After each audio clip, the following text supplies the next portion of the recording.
Olá pessoal, nesse vídeo eu vou falar para vocês um pouco sobre os programas utilizados para gerar gráficos para artigos científicos e também quais os tipos ideais de gráfico para cada tipo de variável, para cada tipo de resultado que você quer mostrar no seu manuscrito. Existem alguns programas que são os mais conhecidos para manusear e montar os gráficos. Um dos mais conhecidos e utilizados é o Microsoft Excel. Ele faz parte do pacote do Office e muitas pessoas têm esse programa no seu computador e acabam utilizando para gerar gráficos. Existem outros programas um pouco mais sofisticados, entre eles o SPSS, ou também chamado de PSW, uma das versões dele, o Sigmaplot, o GraphPad Prisma, o R e o Jump. Que entre esses programas, assim, o Sigmaplot ele gera gráficos de boa qualidade, mas é um programa muito fácil de mexer. O Jump e o R são os que geram gráficos com uma maior qualidade, que dão para o pesquisador mais opções para modificar os seus gráficos. E dentre todos esses programas, o único com distribuição gratuita é o R. Qual o programa ideal para você utilizar? O programa que você tem disponível na sua instituição, ou no caso, um programa gratuito, como o R, que ele é excelente. A partir do momento que você aprende a linguagem de programação, você pode montar o gráfico que você quiser de acordo com os comandos que o programa disponibiliza. Mas qual o tipo ideal de gráfico para mostrar o seu resultado? Isso vai depender dos tipos de variáveis que você tem. Então, existem dois principais tipos de variáveis nos nossos estudos. Um dos tipos são as variáveis qualitativas, que elas se dividem em nominais ou ordinais. As variáveis nominais dão somente uma característica para a nossa amostra, sem indicar uma ordem, uma intensidade entre elas, enquanto as ordinais dão uma noção de intensidade entre elas. E o outro grupo de variáveis são as variáveis quantitativas, distribuídas em quantitativas discretas e quantitativas contínuas. As variáveis discretas, elas não podem assumir qualquer valor dentro da população. Em geral, são variáveis que você não tem casas depois da vírgula, ou que essas casas depois da vírgula elas são limitadas, mas não pelo instrumento de medida. Enquanto que as variáveis contínuas é uma variável numérica, quantitativa, que pode assumir qualquer valor na população. Em geral, o que limita o número de casas após a vírgula para as variáveis contínuas é a qualidade e a precisão dos nossos instrumentos de medida. Vou dar alguns exemplos para elas para facilitar. Por exemplo, uma variável qualitativa nominal seria o gênero. Nós classificamos as pessoas entre masculino e feminino e não existe uma intensidade entre os gêneros. Um exemplo de variável ordinal são os graus de obesidade. Por exemplo, classificando pelo IMC, nós temos o grau de obesidade 1, 2 e 3. Então, também é algo que caracteriza a população, mas que nós se subentende que, por exemplo, a obesidade grau 2 é algo intermediário entre 1 e 3. Então, existe uma intensidade entre elas, ao contrário do gênero, que não tem intensidade. Das variáveis quantitativas discretas, por exemplo, o número de pontes realizadas em um paciente quando ele foi submetido a um procedimento cirúrgico. Então, o paciente não pode ter sido realizada para esse paciente uma ponte e meia ou duas pontes e meia. Ou ele fez uma ponte ou ele fez duas pontes. Outro exemplo mais conhecido é o número de filhos. Uma pessoa não pode ter um filho e meio. Ela tem ou um filho ou dois filhos. Enquanto que para a variável quantitativa contínua, por exemplo, a massa corporal, mais conhecida como peso corporal, ela pode assumir qualquer valor na população. Nós sabemos que se eu coloco o meu paciente lá na balança e ela mede 54,3 quilos.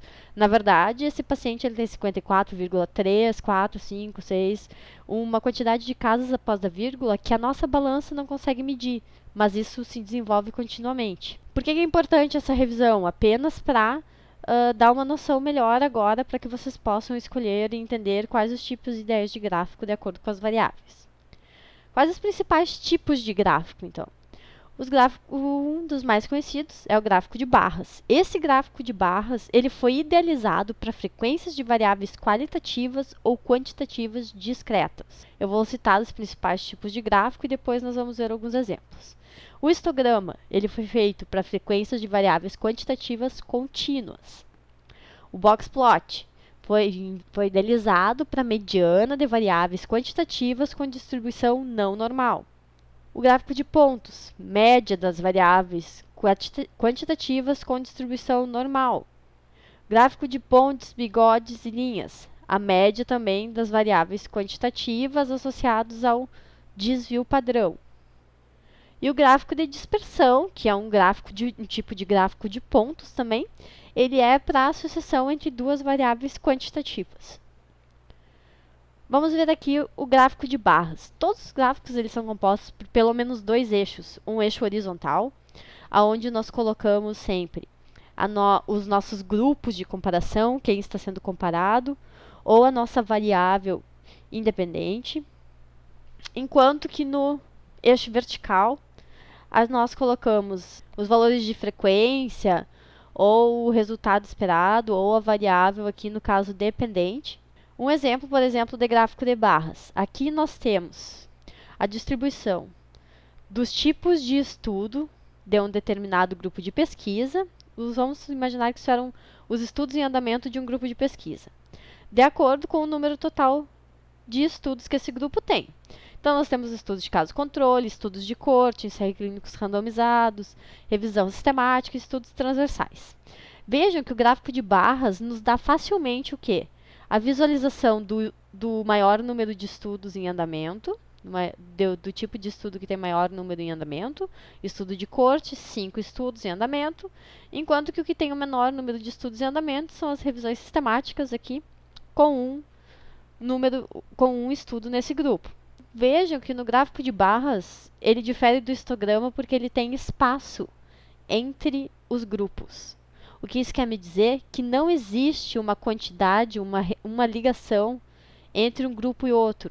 Se eu quiser mudar a ordem dos valores dos grupos aqui embaixo, isso não altera, não dificulta a interpretação para o meu leitor.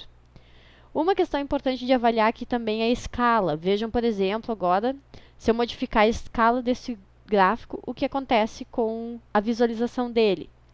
Modificando a escala, antes eu tinha uma escala até 10, vejam, agora a escala foi até 6. As diferenças entre os pontos mais altos e mais baixos do gráfico, eles ficam mais nítidos na medida que eu otimizo a escala. Outra questão é que como estes grupos aqui não existe uma intensidade entre eles ou uma dependência, nós podemos mudar essa ordem do eixo. Por exemplo, aqui. Então, nós ordenamos de acordo com o estudo que tinha o maior número de o tipo de estudo que tinha o maior número de estudos em andamento, até o que tinha o menor uma menor quantidade de estudos em andamento. Vejam como ficou mais fácil para visualizar. Aqui, rapidamente, nós enxergamos que é o de corte é o mais frequente e o de revisão sistemática o menos frequente, que caso controles e ensaio clínico randomizado tenham o mesmo número de estudos em andamento. Aqui, nessa outra distribuição anterior, nós temos que parar e pensar um pouquinho mais. Então, às vezes, o gráfico de barras, como nós podemos escolher a ordem de aparecimento dos grupos, dá para facilitar para o leitor aqui a disposição das barras, para que ele absorva a informação de forma mais fácil. O histograma, então, ao contrário do gráfico de barras, esse é um exemplo que está no livro de bioestatística da professora Cídia. Nesse gráfico aqui, então, a professora Cídia, ela demonstrou os valores do peso corporal observado em 256 alunas da Universidade Federal do Rio Grande do Sul. Aqui, então, tem a distribuição do peso corporal organizado, classificado de 5 em 5 quilos, e a frequência do número de alunas em cada subgrupo do peso corporal. Então, o que acontece? Aqui, por exemplo, essa linha entre o 45, que separa o 45,9999 até do 46, por exemplo, não tem um espaço como tinha no gráfico de barra. Por quê? Porque a gente sabe que é uma continuidade entre essas variáveis. Primeiro vem 40, 41, 42, 43, 44, 45. 46, 47, 48. Então, uma está conectada à outra, variando uniformemente. Nós não podemos modificar a posição dessas barras aqui, porque isso vai confundir o leitor. E as barras, então, as colunas do histograma, elas vêm coladas para dar essa noção de continuidade. Assim como o gráfico de barras, o histograma é um gráfico de frequência, e rapidamente ele nos informa, por exemplo, que a faixa de peso que tem uma maior frequência de alunas é a de 50 a 55 quilos, seguida de 55 a 65 quilos, a 60 quilos, desculpa, e depois de 60 a 65 quilos. Então, aqui está a maioria das alunas dessa amostra, enquanto que nos valores mais extremos e mais superiores, acima de 80 quilos, é onde nós temos uma menor frequência de alunas.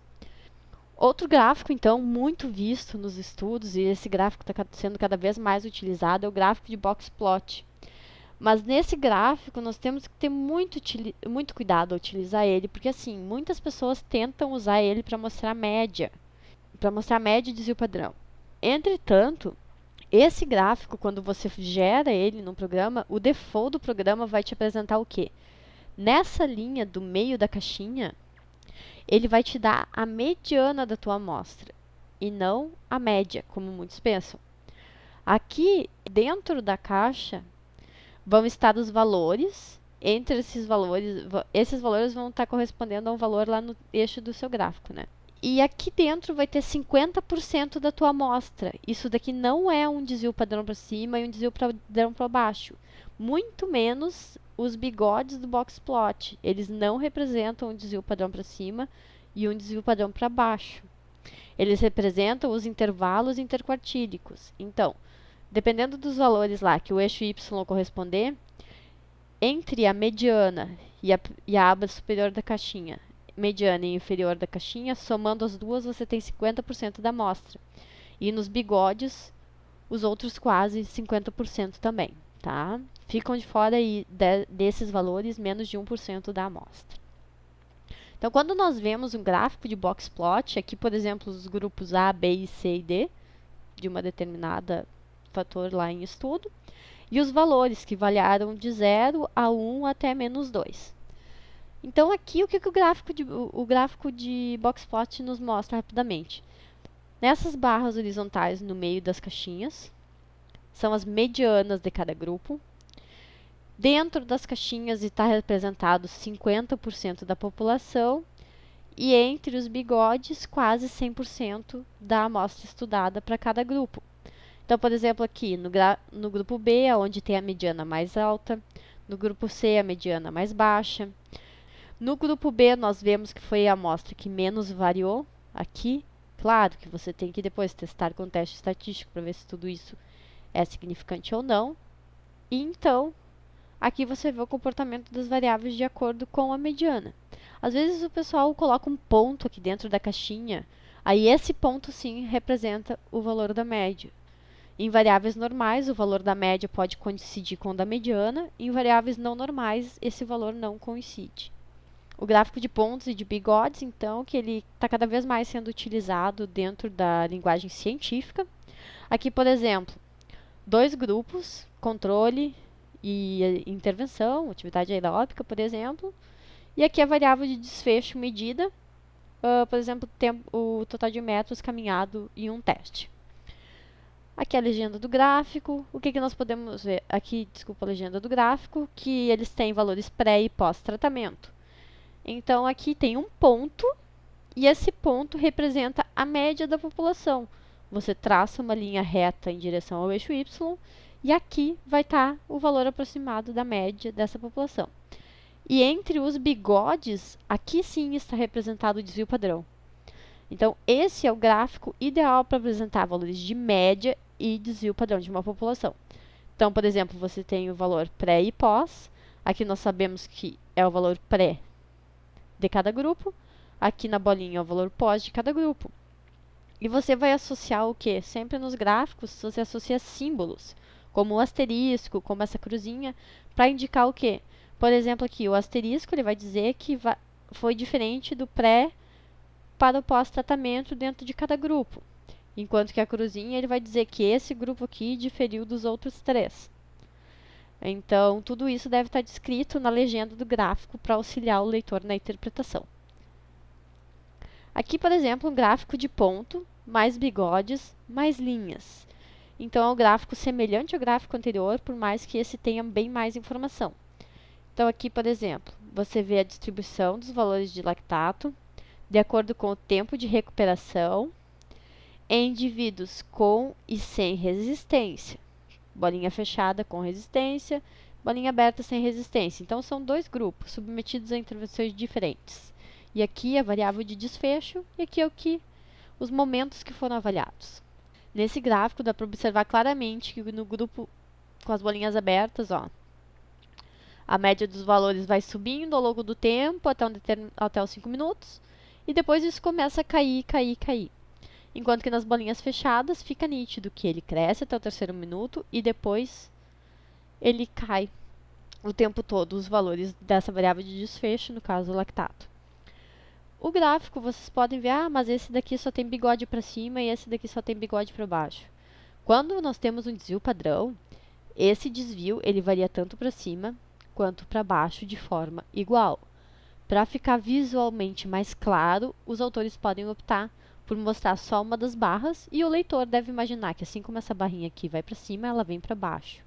E assim como essa outra vem para baixo, ela viria para cima também. É só para facilitar a visualização. Da mesma forma anterior, daí nesse caso, aqui tem os símbolos para mostrar onde houveram as diferenças. Na legenda, o autor deve mostrar a que se refere isso. E ainda aqui nós temos o auxílio da linha. A linha ela ajuda o leitor a visualizar o comportamento em curva disso, ou, enfim, em linha reta, subindo ou descendo. Facilita a visualização. Aqui um outro exemplo, por exemplo, com cortes na escala. Então, por exemplo, assim, aqui os autores avaliaram uma variável de desfecho em diversas semanas. Então, foi o momento que o indivíduo foi incluído no estudo, primeira, segunda, terceira, até a 12ª semana. E depois eles ficaram um tempo sem avaliar e avaliaram de novo somente na semana número 48. Então, você pode colocar no gráfico um corte. Para quê? Para que o leitor saiba que isso foi sendo avaliado, aconteceu algo diferente aqui e o indivíduo foi avaliado novamente. Então, você pode usar, quando nós vemos isso, esses cortes para facilitar também a informação que você quer dizer, porque aqui a sua escala ela tem que ter uma distribuição homogênea. Então, se aqui há um tempo maior entre essa avaliação e essa outra, tem que ter algo indicando para o leitor, para ele não se confundir. Outro gráfico de pontos aqui, por exemplo, aqui os pontos de um mesmo indivíduo, distribuídos ao longo do tempo, de acordo com uma variável de desfecho. Então, aqui nós temos 2 variáveis quantitativas em uma mesma pessoa. Então, vai ter um pontinho para cada momento. E isso demonstra uma associação entre as variáveis. Então, aqui nesse gráfico fica claro que nessa pessoa, esse desfecho avaliado foi subindo, subindo, subindo, subindo, atingiu um pico nesse momento e depois começou a cair. Então, ele dá uma visualização muito boa da associação. O que acontece com uma variável quantitativa, que no caso o tempo, com outra variável quantitativa, no caso o consumo de oxigênio dos indivíduos. Então, vai marcando pontinho por pontinho e dizendo se quando uma aumenta, a outra aumenta, se quando uma diminui, a outra aumenta ou diminui. Outro exemplo de gráfico de pontos aqui, por exemplo, do mesmo estudo, aqui embaixo a mesma variável de tempo e aqui uma outra variável de desfecho.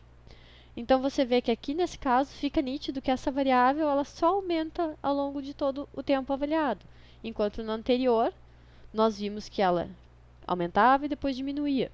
Então, o gráfico de pontos ele dá essa visualização de forma fácil para a pessoa. O gráfico de dispersão, então, um outro gráfico de pontos, aqui também para 2 variáveis quantitativas, ok?